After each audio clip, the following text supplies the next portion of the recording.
നമസ്കാരം.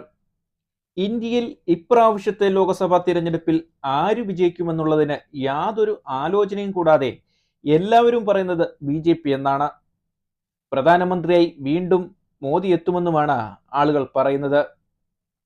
മോദി ഇത്തവണ ബി.ജെ.പി. 400 സീറ്റുകൾ നേടുമെന്ന് പറഞ്ഞപ്പോഴും അത് അസാധ്യമല്ല എന്ന് തന്നെയാണ് മാധ്യമങ്ങളടക്കം റിപ്പോർട്ട് ചെയ്തത്. എന്നാൽ ഇലക്ഷന്റെ ഓരോ ഘട്ടം കഴിയും തോറും സ്ഥിതി മാറുന്നതായാണ് രാഷ്ട്രീയം നിരീക്ഷിക്കുന്ന ഏതൊരാൾക്കും മനസ്സിലാകുന്നത്. മോദിയുടെ പ്രചരണ പരിപാടികളിലെ പ്രസംഗങ്ങൾ മുസ്ലിങ്ങൾക്കെതിരെ തിരിയുന്നത് തോൽവി മണത്തു തുടങ്ങുന്നതിന് തെളിവാണ്. മിക്ക ചാനലുകളും ഇപ്പോഴും പറയുന്നത് 320 സീറ്റുകൾ വരെയെങ്കിലും ബി.ജെ.പി. നേടുമെന്നാണ്. എന്നാൽ ബി.ജെ.പിയുടെയും മോദിയുടെയും ആശങ്കകൾക്ക് ആക്കം കൂട്ടുന്ന ഒരു സർവേ ആണ് പൊളിറ്റിക്കൽ ന്യൂസ് എന്ന ചാനൽ പുറത്തുവിട്ടിരിക്കുന്നത്. ഇതിൽ പറയുന്നത് ഇന്ത്യ സഖ്യം 280 സീറ്റുകൾ വരെ നേടി അധികാരത്തിലെത്തുമെന്നുള്ളതാണ്. ഇത് ആരും വിശ്വസിക്കുന്നില്ലെങ്കിലും ചില കാര്യങ്ങൾ ഒരുപക്ഷെ ഇത് സംഭവിച്ചേക്കാമെന്ന സൂചനയാണ് നൽകുന്നത്. കാരണം ഇപ്പോൾ തുടർച്ചയായി ഇന്ത്യൻ സ്റ്റോക്ക് മാർക്കറ്റുകൾ വലിയ നഷ്ടത്തിലാണ് കൂപ്പുകുത്തിക്കൊണ്ടിരിക്കുന്നത്. ഇന്ത്യൻ രാഷ്ട്രീയത്തിന്റെ ഓരോ ചലനവും അനുസരിച്ചാണ് ഇന്ത്യയിൽ ഓഹരി വിപണി നിലനിൽക്കുന്നത്. ഭരണമാറ്റം മണത്തു തന്നെയാവാം ഒരുപക്ഷെ ഇപ്പോൾ ഇന്ത്യൻ ഓഹരികൾ കൂപ്പുകുത്തുന്നത്. ഇന്ത്യൻ രാഷ്ട്രീയത്തെ പിടിച്ചു നിർത്തുന്ന ഭീമൻ വ്യവസായികൾ നിയന്ത്രിക്കുന്ന ഓഹരി വിപണികൾ തുടർച്ചയായി തകരുന്നതും ഇതിനൊരു കാരണം തന്നെയാവാം. മോദിയുടെ ആത്മവിശ്വാസക്കുറവും ഇതിന് പ്രധാന കാരണം തന്നെയാണ്. എന്നാൽ ഇന്ന് സംഭവിച്ചിരിക്കുന്ന ഒരു പ്രധാന സംഭവം രാഹുൽ ഗാന്ധി ശങ്ക കൂടാതെ അടിവരയിട്ട് പറഞ്ഞിരിക്കുന്ന ഒരു കാര്യമാണ്.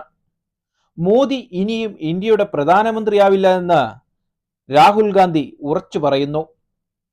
ഇത് നിങ്ങൾ എഴുതി വെച്ചുകൊള്ളൂ എന്നാണ് രാഹുൽ ഗാന്ധി പറയുന്നത്.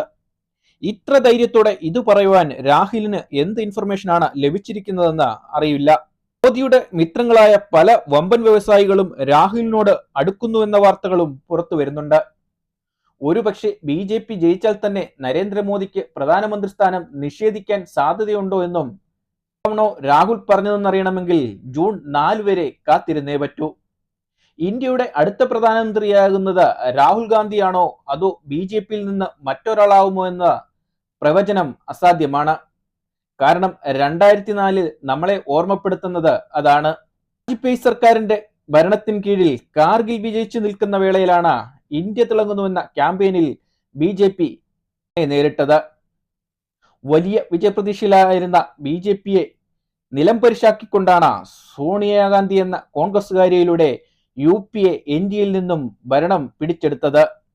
അതിനുശേഷം 10 വർഷം മൻമോഹൻ സിംഗ് ഇന്ത്യയെ ഭരിച്ചതും. എന്തായാലും എല്ലാ സർവേകളും പറയുന്നത് ബി.ജെ.പിയും മോദിയും തിരികെ അധികാരത്തിലെത്തുമെന്നാണ്. എന്നാൽ ഒരു ചാനൽ മാത്രമാണ് ഇപ്പോൾ ഇന്ത്യ സഖ്യം അധികാരത്തിലെത്തുമെന്ന് പറയുന്നത്.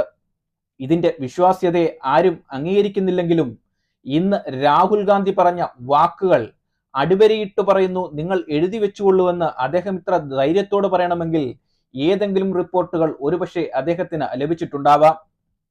മോദിയും ബി.ജെ.പിയും ഇപ്പോൾ ഭയക്കുന്നതും വിദ്വേഷകരമായ പ്രസംഗങ്ങൾ നടത്തി വോട്ട് നേടുവാൻ ശ്രമിക്കുന്നതും ഒരുപക്ഷെ കേന്ദ്ര ഇന്റലിജൻസ് റിപ്പോർട്ടോ മറ്റോ ഇന്ത്യ മുന്നണിക്ക് അനുകൂലമായ തരംഗമുണ്ടെന്ന മോദിക്കും കൂട്ടർക്കും നൽകിയിട്ടുണ്ടാവാം.